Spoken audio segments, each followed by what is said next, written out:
Hello everybody, welcome to a new video. In this video, we'll be discussing the Falklands War, what the build-up to the war entailed, and then the aftermath of the war. This war, the Falklands War, took place on the 2nd of April to the 24th of June in 1982. To many, the Falklands War seems like a petty, mini-war with very little significance, but it was much larger than that, with many factors leading up to the war and issues caused by the war that still plague nations to this day. The Falklands War would be fought between the United Kingdom and Argentina in 1982, but that's just the public part. The build-up was a lot more. First, let's look at Argentina. Argentina was ruled by a military junta/dictatorship led by Leopoldo Galtieri. Whilst Galtieri would gain power in December of 1981, the military junta was set up in 1976, 6 years before the Falklands War. Argentina would be couped in 1976 due to political instability and weak governance, leading to the last military junta of Argentina. The party would quickly lose popularity due to a multitude of reasons, including human rights violations, limited civil rights, and economic stagnation. By the time Galtieri got in power, much of the population of Argentina was against the military junta. Although Argentina was not the only one in economic stagnation, the United Kingdom also had a failing economy and the stagnation in 1982. To counter this, Margaret Thatcher, the Prime Minister of the UK at the time, planned to decrease the UK spending budget quite considerably. This is why Argentina planned to strike in the first place. Although Galtieri's government was failing and becoming unpopular, with the decreasing of the British Navy, including both carriers and 2 amphibious assault ships, it was a prime time to strike the islands, he and his government had claimed.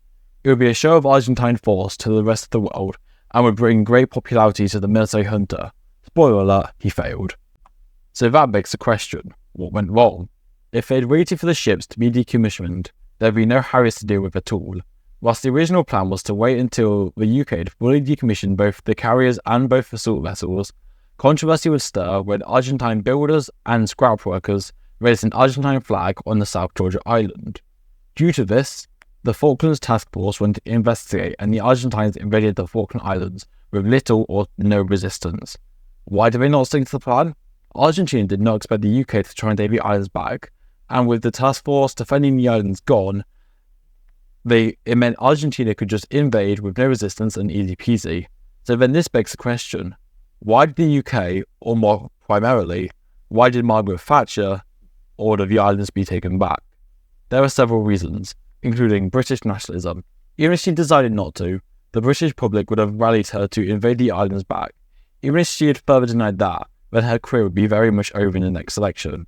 Another reason is, like Argentina, which we mentioned earlier, the UK was also facing heavy economic issues and needed some sort of win.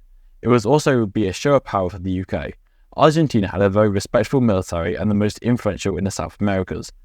Beating that would show that your nation is definitely not one to be messed with. So then, the Falklands War started. Argentina would occupy the Falkland Islands for 72 days before being kicked off and seeking peace. It would be the first conflict since the Second World War that required all 3 aspects of the military: the army, the navy, and the air force. The British forces were stronger and modernised with the infamous Hawker Siddeley Harrier jump jet, being the primary aircraft used by the British in the war. The Falklands proved why VTOL aircraft were important and showed how they could be used in active combat, which included landing on a ship or airfield, even if the vessel or airfield was undergoing maintenance, land on shore runways, and helicopter pads.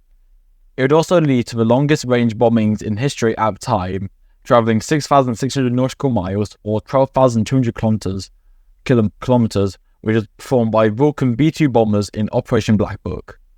Whilst the war was short, as previously mentioned, it was a show of force for the United Kingdom and lit national sentiment across the country, although Argentina, they were a different story, to say the least. In 1983, an Argentine general election was called, which saw the military junta voted out of power in favour of a democratic government. Not only this, whilst both militaries would see little harm, Argentina would be much worse off, with over 11,000 captured and 650 killed, and losing around 100 aircraft to the United Kingdom losing about 34 aircraft. Even worse for the Argentines, not a single Harrier, which was Britain's main aircraft in the conflict, would be downed by air-to-air combat, where several Argentine fighters and strike aircraft like the A-4 Skyhawk were down in air-to-air combat. The Brits would only ever see 255 killed and only 107 captured, which is a major difference to be over 11,000 Argentinian personnel captured. In the long run, Argentina would also lose massively due to other reasons. Many NATO countries would embargo and sanction Argentina, which was mainly operating French Mirages and Super Intendars and American A4 Skyhawks. These sanctions meant that they could not get new parts, and many Argentine ships were foreign, which were purchased and second-hand, including the sank ARA General Belgrano, which was an American cruiser.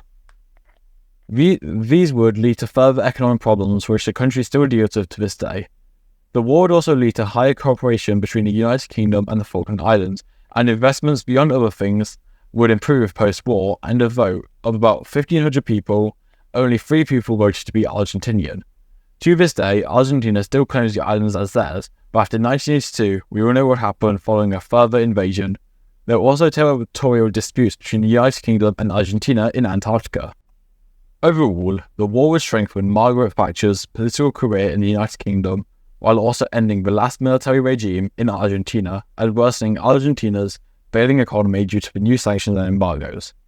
I hope you enjoyed this video, which is obviously slightly different from my usual. Please give me feedback in the comments. If you enjoyed, consider liking and subscribing, and check out my Discord in the description where we host events related to War Thunder. If you'd like to support me, consider checking out the Patreon.